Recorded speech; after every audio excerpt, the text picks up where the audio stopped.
এই যে কত ঢ্যাঁড়স হয়ে আসছে, আমি ঢ্যাঁড়সগুলোকে তুলে নিচ্ছি।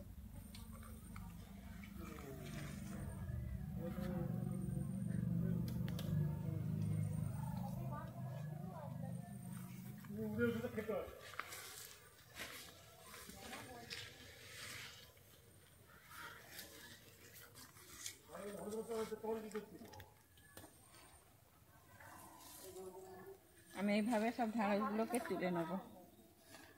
সব ঢ্যাঁড়সগুলো তুলে নিয়েছি। এবারে আজকে আমি এই ঢ্যাঁড়সের তরকারি বানাবো।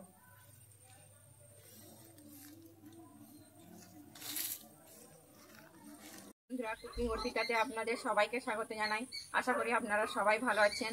আমি আজকে বানাচ্ছি নিরামিষ ঢ্যাঁড়সের তরকারি। তার জন্য আমি প্রথমে যে ঢ্যাঁড়স নিয়ে নিয়েছি, 500 ঢ্যাঁড়স নিয়ে নিয়েছি। আমি ঢ্যাঁড়সটাকে কেটে নিচ্ছি।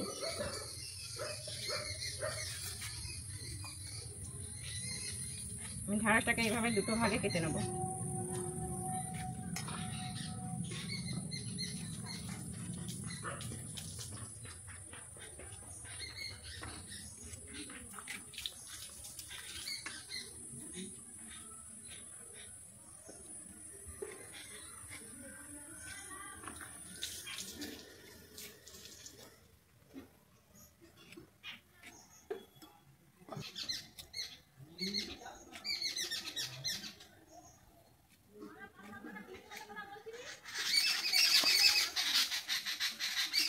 হয়ে গেছে। আমি এবার ঢ্যাঁড়সের মধ্যে দিয়ে দিচ্ছি পরিমাণ মতো নুন, আর দিয়ে দিচ্ছি লঙ্কা গুঁড়ো, আর দিচ্ছি হলুদ গুঁড়ো, দিয়ে আমি মাখিয়ে নিচ্ছি।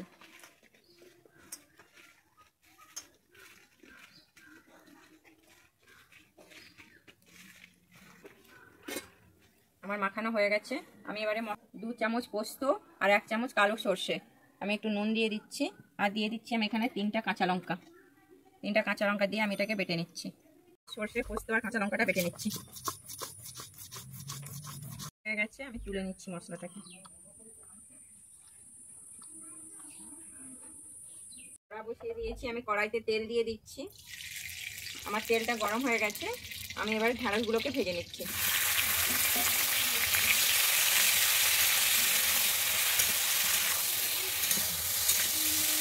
আমি ঢ্যাঁড়সগুলোকে এইভাবে ভেজে নেব। ঢ্যাঁড়সটা ভাজা হয়ে গেছে। আমি এবার ঢ্যাঁড়সটাকে নামিয়ে নিচ্ছি।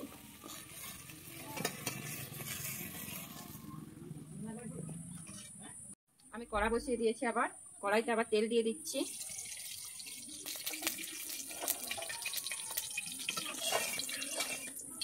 আমার তেলটা গরম হয়ে গেছে। আমি এবার দিয়ে দিচ্ছি 5 ফোড়ন।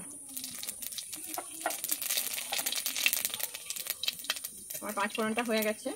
আমি এবারে দিয়ে দিচ্ছি হলুদ। আমি এরপরে দিয়ে দিচ্ছি কুচানো টমেটো। দিয়ে আমি ভালোভাবে ভেজে নিচ্ছি।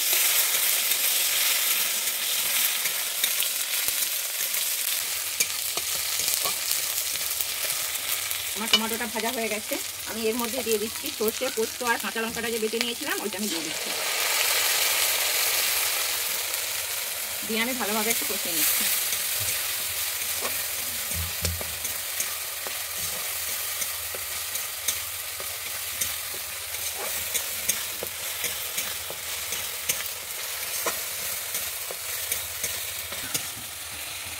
আমার কষানো হয়ে গেছে। আমি এবারে দিয়ে দিচ্ছি পরিমাণ মতো লবণ। আমি যেহেতু ঢ্যাঁড়সে আগে লবণ দিয়েছিলাম, তাই জন্য আমি এখানে পরিমাণ মতো লবণ দিয়ে দিচ্ছি।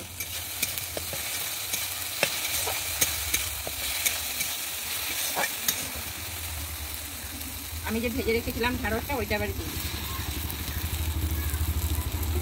দিয়ে আমি ভালোভাবে কষিয়ে নেব।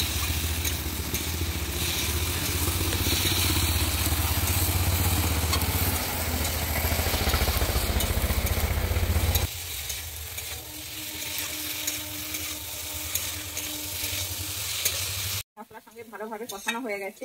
এবারে আমি দিয়ে দিচ্ছি পরিমাণ মতো জল। আমি যেহেতু ঢ্যাঁড়সটা ভেজে নিয়েছিলাম তাই এখানে অল্প পরিমাণে জল দেবো।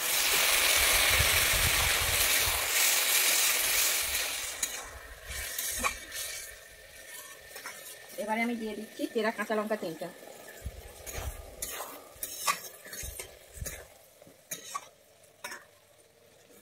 আমি এটাকে 1 মিনিটের জন্য ঢাকনা দিয়ে দিচ্ছি। ঠিক আছে, ঢাকাটা খুলে নিচ্ছি। আর এখানে জলটাও সুন্দর শুকিয়ে গেছে। আমার ঢ্যাঁড়সটাও রেডি হয়ে গেছে, আমি এবার নামিয়ে নিচ্ছি।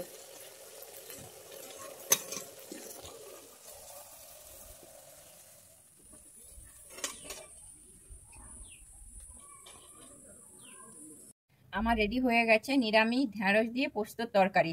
আমার যদি এই রেসিপিটা আপনাদের ভালো লেগে থাকে তাহলে আমার চ্যানেলে অবশ্যই লাইক, শেয়ার, কমেন্ট এবং সাবস্ক্রাইব করে দেবেন।